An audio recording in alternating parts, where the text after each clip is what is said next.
আল্লাহ রাব্বুল আলামিন বলছেন, সাবধান করে দিয়েছেন, ওয়া ইউমিনু আকতারুহুম বিল্লাহ ইল্লা ওয়া হুম মুশরিকুন। আল্লাহ বলছেন 106 নম্বর আয়াত সূরা ইউসুফ, যারা আল্লাহর প্রতি ঈমান এনেছে তাদের অধিকাংশই মুশরিক। ভাষাটা কেমন? কথাটা আল্লাহ, যারা আল্লাহর প্রতি ঈমান এনেছে তাদের অধিকাংশই মুশরিক। এক সূরা রুম 8 নম্বর আয়াতে আল্লাহ বলেছেন, ওয়া ইন্না কাসীরাম মিনান নাস বিলিকাই রাব্বিহিম লাকাফিরুন। অধিকাংশ মানুষ আল্লাহর সাথে সাক্ষাৎ করবে, তারা রবকে অস্বীকার করেছে, তারা কাফের। মানে আল্লাহ রাব্বুল আলামিন আমার রব, আমার সৃষ্টিকর্তা, আমার রুজিদাতা, এইটা বোঝার পরে অধিকাংশ মানুষ বিশ্বাস করে রুজিদাতা আল্লাহ, সৃষ্টিকর্তা আল্লাহ, তারপরে প্রতিপালক আল্লাহ। আল্লাহ তো একজন আছেন বিশ্বাস করে, এটা কিন্তু অধিকাংশ মানুষই বিশ্বাস করে। কিন্তু এর পরেও আল্লাহ কেন বলছেন, ওয়া ইন্না কাসীরাম মিনান নাস বিলিকাই রাব্বিহিম লাকাফিরুন। আল্লাহর সঙ্গে যখন, তাদের রবের সঙ্গে যখন সাক্ষাৎ করবে, তখন তারা থাকবে কি? অধিকাংশ মানুষ কি? কাফের। আল্লাহ বলছেন, ওয়াল্লাযীনা আমানু বিল বাতিল ওয়া কাফারু বিল্লাহ উলাইকা হুমুল খাসিরুন। সূরা আন-নাবুত 52 নম্বর আয়াত। যারা মানে কাফের কেন হয় এই আয়াতে ইঙ্গিত দিয়েছেন একটা, যদি আপনি মিথ্যা বাতিল কোন জিনিসকে বিশ্বাস করেন তাহলে আপনি কাফের হয়ে যাবেন। আমাকে বিশ্বাস করতে হবে একমাত্র কাকে? আল্লাহ। 2 নম্বর, আল্লাহ প্রদত্ত যে বিধান, যে দিন, তাকে বিশ্বাস করতে হবে। যদি এর বাহিরে আপনি বিশ্বাস করেন তাহলে মিশ্রিত হয়ে গেল, তাহলে আমি আর মুমিন থাকলাম না। কথাটা তো কড়া, এত জটিল। যদি আপনি এই জিনিসটা খেয়াল করেন যে আল্লাযীনা আমানু বিল বাতিল, কোন মিথ্যা, কোন বাতিল জিনিসের প্রতি আপনি ঈমান আনলেন, তো সাথে সাথে আপনার ঈমানটা নষ্ট হয়ে গেল। এখন আপনার একটা প্রশ্ন, আমি তো ইসলামও মানি, আবার বাতিল যত ধর্ম সেগুলো তো বিশ্বাস করি, তবুও কি আমি কাফের হয়ে যাব? আমি প্রশ্নটা আবার করি। আমি তো ইসলাম মানি, নামাজ পড়ি, সাথে সাথে অন্য যেগুলো মতবাদ, থিওরি, ইজম, মাযহাব, তরিকা, দর্শন, থিওরি আছে, আমি সেগুলো বিশ্বাস করি, তবুও কি কাফের? না, ভাষাটা ভুল হলো। তবুও কি কাফের? আপনি বললেন কি কাফের, তো ভাষাটা হবে বরং অরিজিনাল কাফের, মানে ফ্রেশ কাফের। এটা নির্ভেজাল, বুঝেন তো? এটা নির্ভেজাল কাফের, এটা আল্লাহ বলে দিয়েছে। তখন আপনি শুধু কাফের বললে হবে না, কি বলতো? তখন দুইটা মিশ্রণ করে মানলে আল্লাহ বলছেন কি, এ হলো একবার অরিজিনাল ফ্রেশ কাফের। কারণ হলো কি জানেন? কারণ হলো যে কুফরি করছে সে কিন্তু আল্লাহকে অ্যাড করে, ইসলামকে অ্যাড করে খিচুড়ি পাকায়নি। ইহুদি ধর্মের লোক ইহুদি ধর্মকে বিশ্বাস করে, খ্রিস্টান ধর্মের লোক খ্রিস্টান ধর্মকে বিশ্বাস করে। কিন্তু আপনি যেটা করছেন, ইসলাম মানার সাথে সাথে ইসলামের সাথে অন্য ধর্মকে গুলিয়ে ফেলেছে, এটাতে ইসলামের মর্যাদা কি হয়েছে? নষ্ট হয়েছে। এই জন্য আপনি ফ্রেশ কাফের, আসল কাফের। কিভাবে? আল্লাহ নিজেই বলছেন, يقولون نؤمن ببعض ونكفر ببعض ويريدون أن يتخذوا بين ذلك سبيلا। আল্লাহ বলছেন 150 এবং 151 নম্বর আয়াত সূরা নিসা। তারা বলে আমরা কিছু অংশ মেনে নিব কিতাবের, আর কিছু অংশ কি করব? ছেড়ে দেব, বাদ দেব। ويريدون أن يتخذوا بين ذلك سبيلا। আর এইভাবে তারা দুইটা মিলে সুন্দর একটা পথ তৈরি করতে চায়, ভালো পথ তৈরি করতে চায়। আল্লাহ বলছেন উলাইকা হুমুল কাফিরুনা হাক্কা, এরাই হলো অরিজিনাল কাফের। আপনি মিশ্রিত করলেন কেন? এই সুযোগটা কে দিল?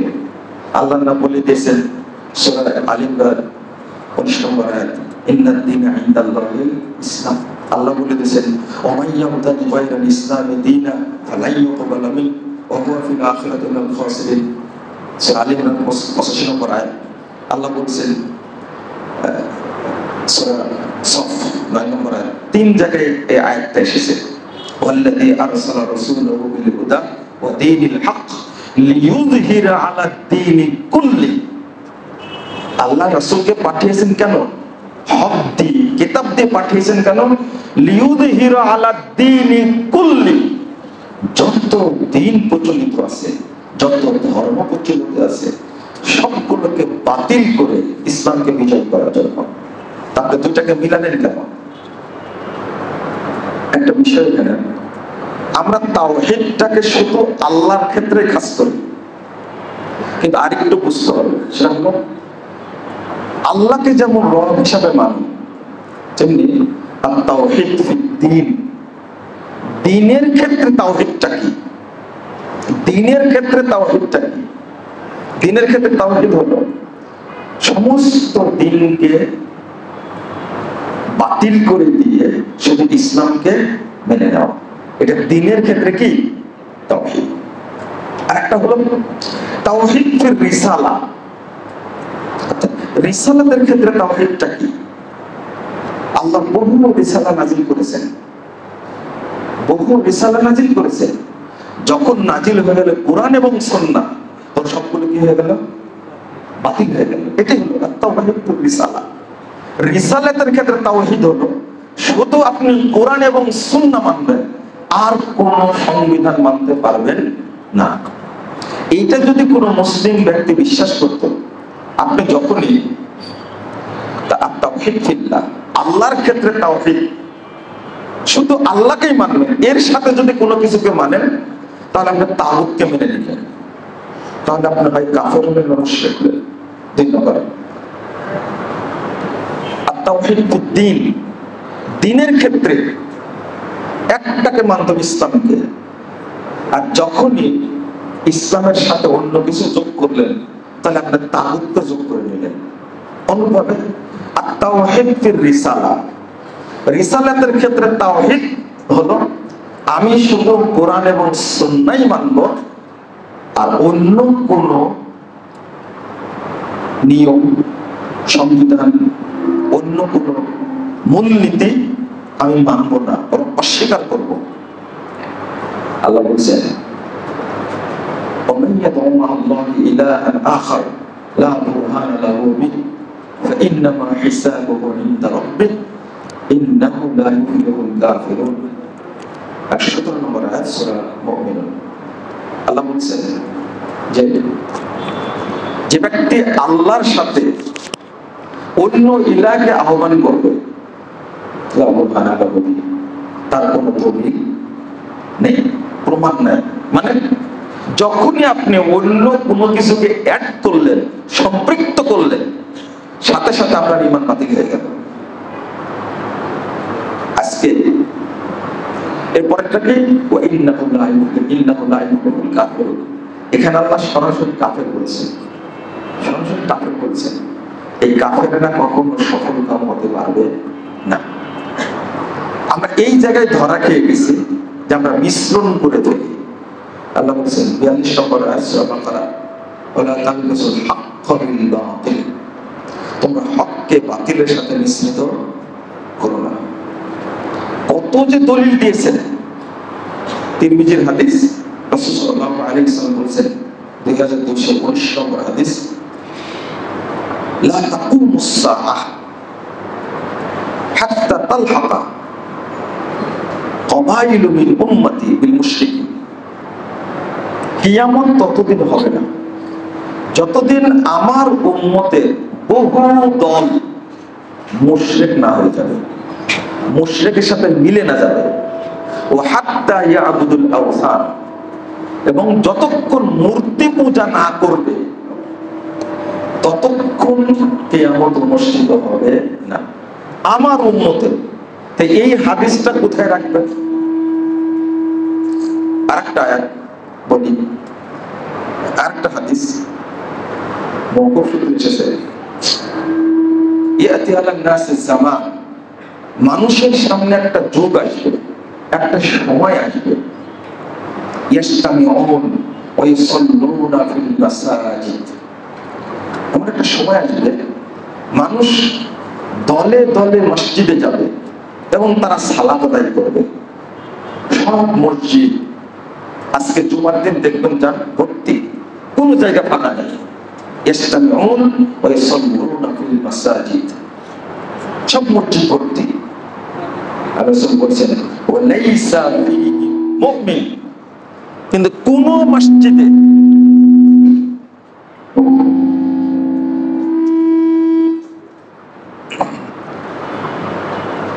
সাউন্ড বক্সটা খুব সমস্যা করছে। একটা আশ্চর্যজনক ব্যাপার বলছেন যে কোন মসজিদে একজন ইমানদার খুঁজে পাওয়া যাবে না। মুসল্লি আছে কিন্তু কি নাই? ইমানদার নাই। আপনারাই বলেন, ইমানবিহীন কোন ইবাদত কি কবুল হবে? সালাত পড়ছে কিন্তু কি নাই? ইমানদার নাই। তাহলে এরা কারা? এরা এরা এক নম্বরে মুশরিক, 2 নম্বরে কাফের, 3 নম্বরে মুনাফিক। কারণ আয়াতগুলো দ্বারা বোঝা যায় যে নামে মুসলিম থাকবে, নামাজ পড়বে, কিন্তু কি তারা মুশরিক, তারা কাফের। এই যে আমাদের এই আমরা নামধারী মুসলিম নামধারী ব্যক্তি ভিতরে কি পরিমাণে নাস্তিকতা বিরাজ করছে আর কি পরিমাণ ঘৃণা শরীয়তের প্রতি, আপনারা দেখলেই, কথা বললেই বুঝতে পারবেন। এই যে কয়েকদিন আগে আমাদের নারী সংস্কার কমিশন যে জমা দিয়েছে, এরা অধিকাংশ নারী। বাংলাদেশের 95% মুসলিমের দেশে নারী কমিশন গঠন করা হয়েছে সবগুলো নাস্তিক দ্বারা, সবগুলো নাস্তিক। আর আপনারা এতই আনন্দ উল্লাস করছেন যে সুন্দর একটা কি পেয়েছি, দেশ পেয়েছি, এরা আরো থাকুক 10 বছর। কেউ বলছেন না 40 বছর এভাবে চললে সমস্যা নাই। আপনার ভিতরে ঈমান আছে? কেউ কি চাচ্ছেন যে এই দেশটা একটা সময় আসছে, একটা সময় আসছে যে এই দেশটা আল্লাহ প্রদত্ত সংবিধান কোরআন এবং সুন্নাহ অনুযায়ী পরিচালিত হোক? কেউ বলছে না, কিন্তু কেউ বলছে না। এক নাস্তিক গেছে, আর এক নাস্তিক আসছে, আবার যদি এটা চলে যায় আর একটা আসবে। কিন্তু আপনাদের চাওয়াটাও যেন এরকমই না। একটা রাষ্ট্র সংস্কারের জন্য সিরিয়া অত্যাচারিত হয়ে যদি 53 বছর অপেক্ষা করে, এরপরে আল্লাহ বিজয় দান করেছে, আলহামদুলিল্লাহ। এরপরে বিজয় আসছে, কিন্তু আপনাদের মধ্যে ধৈর্যও নাই আর বুঝটাও নাই। কি সুন্দর করে আমি নারী কমিশনের রিপোর্টটা পড়ে হতবাক হয়ে গেছি। এরা একজনও মুসলিম না, নামগুলো সব কিন্তু ভালো ভালো না। এরা কি? আর এদের দ্বারা সাজানো হলো কেন? সংবিধান সংস্কার কমিটি গঠন করেছে না? বলেছে সব বাদ দিয়েছে, ধর্মনিরপেক্ষতা বাদ দিয়েছে, জাতীয়তা বাদ দিয়েছে, আর একটা থেকে গেছে গণতন্ত্র। কি থাকছে? গণতন্ত্র। এটা থাকারই কি দরকার? বহুদিন থেকে বলে আসছি, মানুষের তৈরি সংবিধান মুসলিমদের জন্য বাতিল। এই সংবিধানের অন্য কেউ চলতে পারে। 5ই আগস্টের আগে কথা বললে, কোন রকম কথা এর উপরে হলে ডিবি ডিস্টার্ব করতো, সিআইডি ডিস্টার্ব করতো, গোয়েন্দারা এত এনএসআই ডিজিএফআই কি যে নির্যাতন করতো। 5ই আগস্টের পরে জোর গলায় বলছে এই ফ্যাসিস্ট সংবিধান বাতিল করতে হবে। কেন? সংবিধান তৈরি করার অধিকার কোনো মানুষের না। মানুষ সৃষ্টি করেছেন আল্লাহ, সংবিধান দিয়েছেন কে? আল্লাহ। আল্লাহর সংবিধান অনুযায়ী চলবে। একটা স্লোগান প্রচলিত আছে, যেটা হলো আল্লাহর আইন চাই, সৎ লোকের শাসন চাই। আর একটা হলো কি? আর একটা কি? আল কোরআনের আরো ঘরে ঘরে যাবে। হ্যাঁ, এইটা একটা। এই কথাটা চলবে না, বলতে হবে কোরআন সুন্নাহর আইন চাই। সুন্নাহ বাদ দিলে কি থাকে না? সুন্নাহ বাদ দিলে ইসলাম থাকে? কথাটা যখন আপনি বলবেন আচ্ছা মুহাম্মদুর রাসূলুল্লাহ সাল্লাল্লাহু আলাইহি ওয়াসাল্লামের কোনো আইন নাই, হ্যাঁ আছে। যখন আপনি বলবেন আল্লাহর আইন, শুধু আপনি বুঝবেন কোরআনে যেটা আছে সেটা, তাই না? না, এটা বোঝা যাবে না। হাদিসের যেটা আইন সেটাও কে দিয়েছেন? আল্লাহ দিয়েছেন। আপনাকে বিশ্বাস করতে হবে যে রাসূলুল্লাহ সাল্লাল্লাহু আলাইহি ওয়াসাল্লাম কোনো কিছুই নিজে ইচ্ছা করে দেননি। আরে দাড়ির নিচে এক চুল্লু পানি দিবেন ওযুর সময়, মুখ ধৌত করে এক চুল্লু পানি দাড়ির নিচে দিবেন, এইটাই আল্লাহর নবীর সাহস নাই। সাহাবীরা জিজ্ঞেস করছেন যখন, ভাবখানা এরকম, রাসূল সাল্লাল্লাহু আলাইহি ওয়াসাল্লাম দাড়ির নিচে পানি দিয়ে বলছেন হাকাদা আমারানি রব্বি আযজা ওয়া জাল। সাহাবীরা, এইভাবে দাড়ির নিচে দেওয়ার জন্য আমার রব আমাকে নির্দেশ দান করেছে। এই এতটুকু পানি দাড়ির নিচে দিবেন, এইটাও নিজের ক্ষমতা নাই। তো আমাদের যে অবস্থানটা সেটা হলো, আপনি যদি এই তাগুতকে মেনে নেন তাহলে ঈমানের সাথে মিশ্রিত করে ফেললেন। আর এমন সুন্দর একটা কাজ করছেন তারা, মোল্লারা যেন সন্তুষ্ট থাকে আর নাস্তিকরা যেন সন্তুষ্ট থাকে আর সাধারণ লোকও যেন সন্তুষ্ট থাকে। তাতে কি হবে? সুন্দর একটা পথ বের হবে।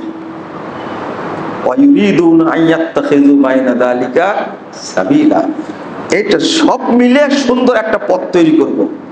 আল্লাহ বলছেন উলাইকা হুমুল কাফিরুনা হাক্কা। আপনি ভাবতে পারেন যদি আজকে সঠিকটা প্রচার না হয়, মনে রাখবেন বাংলাদেশে কোনো আহলে হাদিস মসজিদ থাকবে না। আপনারা তালেবানের মতো রাষ্ট্র চান, তাই না? সবাই রেডি যে আমরা তালেবানের মতো একটা রাষ্ট্র চাই। করেন রাষ্ট্র, জেনে নেন তালেবানদের কি অবস্থা। এই সুফি তালেবানেরা 600 আলেমকে, আহলে হাদিস আলেমকে হত্যা করেছে আফগানিস্তানে। 600, প্রায় 1200 মাদ্রাসা মসজিদ বন্ধ করে দিয়েছে। আহলে হাদিস মাদ্রাসা মসজিদ একটাও নাই, সব বন্ধ করে দিয়েছে।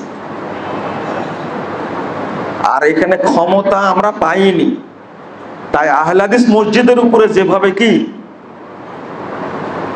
আক্রমণ, হামলা, গালিগালাজ অনেক দিন থেকে হচ্ছে, কিন্তু এই বৈষম্য বিরোধী যখন আন্দোলন চলছে, ঠিক ওই মুহূর্তে একটা আহলে হাদিস মসজিদের উপরে হামলা হয়।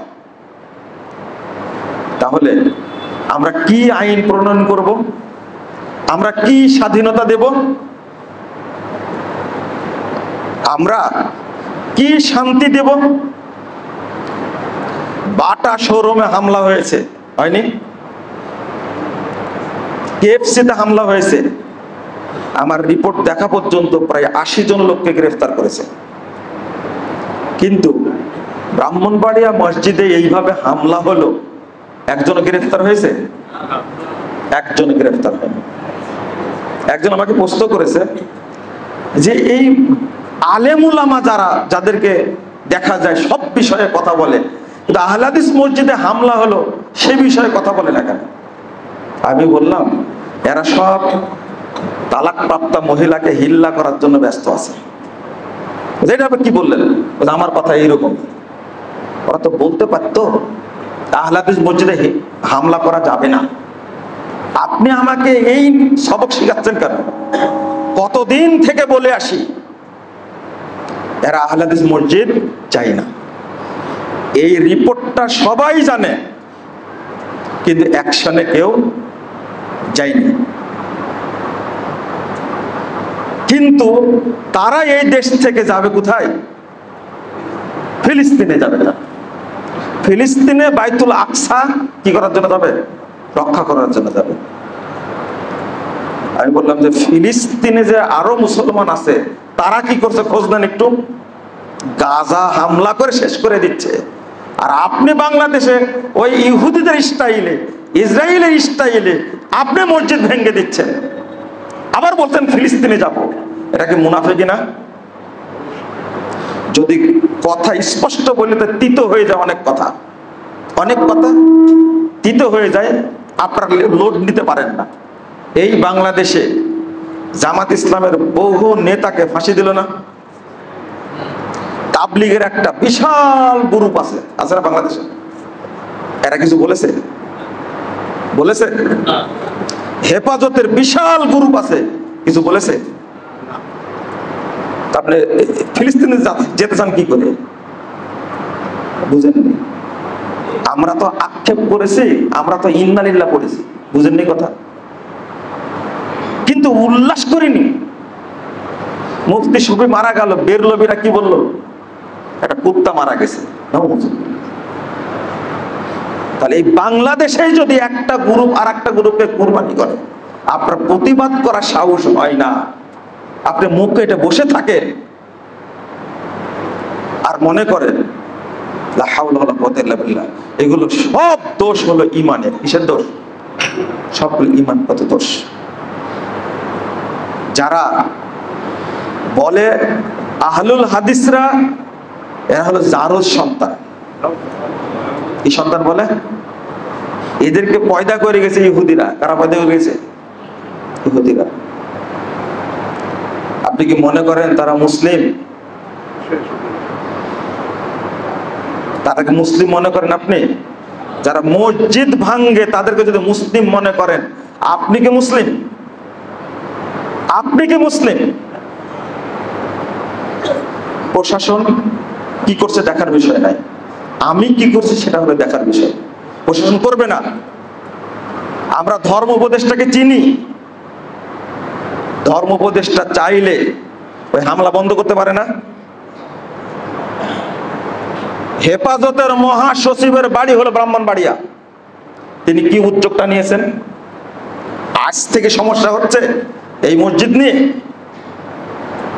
কায়েম করেন, ইসলামী রাষ্ট্র কায়েম করেন, আপনারাই কায়েম করেন। আমি মাঝে মাঝে বলি আহলে হাদিস দ্বারা কিছু হবে না, আশা করেন না। হেফাজতের আমির বলে দিচ্ছে জামাত ইসলাম কোন ইসলামী দল না, যান তাকে ঠেকান আগে, আমাদের ঠেকানোর দরকার নাই। হেফাজত কি চরমুনায় কি বলছে? এগুলো সব প্রতিপালন করছে সন্ত্রাসী। আরে ভাই, জামাত ইসলাম শিবিরের লোক তো কিছু বলে না, এরা নাকি সব মিক্সচার। এর মধ্যে হিন্দু আছে, এদের মধ্যে আহলে হাদিস আছে, কিছু খবিশও আছে, এর মধ্যে সবই আছে, তারাও কিছু বলে না। আপনারা বলছেন আমরা ইসলামী রাষ্ট্র কায়েম করব, তাই না? স্বপ্ন দেখতে থাকেন। আর এই অন্তর নিয়ে ফিলিস্তিনের জন্য দোয়া করছেন, আল্লাহ তুমি ফিলিস্তিনের রহমত নাজিল করো, তাই না? আপনার দোয়াকে আল্লাহ শুনবে? আপনি কে শিখাইছে এটা? লা হাওলা ওয়ালা কুওয়াতা ইল্লা বিল্লাহ, আস্তাগফিরুল্লাহ। আল্লাহ রাব্বুল আলামিন কেন বললেন মুসল্লি থাকবে কিন্তু কি থাকবে না? মুমিন থাকবে না, কোনো ঈমানদার থাকবে না। তাহলে তারা কারা? তারা কারা? কেউ তাগুতের সাথে জড়িত, যারা দলীয় রাজনীতির সাথে জড়িত, তারা কি শিরিকের সাথে জড়িত না? শিরিক করে তারা, তারা শিরিক উৎপাদন করে, শিরিক চাষ করে। প্রত্যেকটা রাজনৈতিক দল এক একটা শিরিকের বড় বড় বিশাল বিশাল স্থান, মানে এমন ভাবে শিরিকের কারখানা তৈরি করেছে, এদের মধ্যে কোনো ঈমানের লেশ মাত্র নাই। হয়তো বা সালাতের সময় টুপি পরে, সালাতের সময় প্রথম কাতারে আসে, কিন্তু ভিতরে কি? সব নাস্তিকতা, ভর্তি নাস্তিকতা। ঈমান কত স্পর্শকাতর। যদি কোনো ব্যক্তি না জানে এই কথা, আইন আল্লাহ, আল্লাহ কোথায়, এরা যদি বলতে না পারে, সে কি মুসলিম? বলেন তো আল্লাহ কোথায়? আল্লাহ কোথায়? আরশে। উত্তরটাকে সবাই দিলেন তো নাকি? আল্লাহ কোথায়? শুধু এই কথাটা জেনে রাখুন, আল্লাহ কোথায় এটা যদি কেউ বলতে না পারে, শুধু আজকে না, বহুদিন আগে ইমাম বুখারী বলছেন ওই ব্যক্তি কাফের। সরি, ইমাম আবু হানিফা বলছেন ওই ব্যক্তি কি? কাফের। যে বলতে পারে না আল্লাহ কোথায়, আহলে হাদিস ছাড়া বাংলাদেশের কোন দল, কোন মানে গোষ্ঠী এই কথা বলতে পারে আল্লাহ কোথায় আছে? এখন পর্যন্ত এই উত্তর খুঁজে পাইনি। অথচ ইমাম আবু হানিফার ভাষায় যে ব্যক্তি জানে না আল্লাহ কোথায়, সে কি? কাফের। কাফের, নাউজুবিল্লাহ। ইমাম ইবনে বাজ রাহিমাহুল্লাহকে প্রশ্ন করা হয়েছিল, মাইয়া আতাকিদু আন্নাল্লাহ ফি কুল্লি মাকান হাল ইউসাল্লা খালফা। যে ব্যক্তি বিশ্বাস করে আল্লাহ সর্বত্র বিরাজমান, তার পিছনে কি নামাজ হবে? আপনারা পড়েন তো। তিনি বলছেন, মাইয়া আতাকিদু আন্নাল্লাহ ফি কুল্লি মাকান ফাওয়া দাল্লুন মুদিল্লুন কাফিরুন। যে বিশ্বাস করে আল্লাহ সর্বত্র বিরাজমান, সে পথভ্রষ্ট, সে মানুষকে পথভ্রষ্ট করে, সে কাফের। লা ইউত্তাখাযু ইমামা, তাকে ইমাম বানানো যাবে না। ওয়ালা ইউসাল্লা খালফা, তার পিছনে নামাজ হবে না। আমরা পড়ছি। শুধু এই আকীদা যদি এইরকম হয়, এত ভয়ানক যদি হয়, আপনি বলেন দেখি যে আমার সালাত কবুল হচ্ছে কিনা, আমার আমল কবুল হচ্ছে কিনা। আপনি আপোষ কার সাথে করবেন? আপোষটা কার সাথে করবেন? আজকে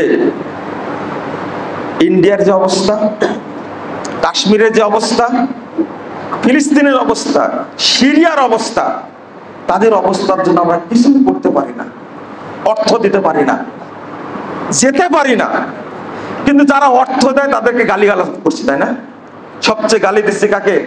সৌদি আরবকে, তাই না? সৌদি আরবকে গালি দিচ্ছে, তাই না? কত বড় মুনাফেক আপনি চিন্তা করেন। আপনি দুলাভাই বানাইছেন কাকে? এরদোগানকে। আর শিয়া ইরানকে বানাইছেন হিজবুল্লাহ। $500 বিলিয়ন আপনি কি দিয়েছেন? আপনি কি এগুলো সম্পর্কে কিছু জানেন?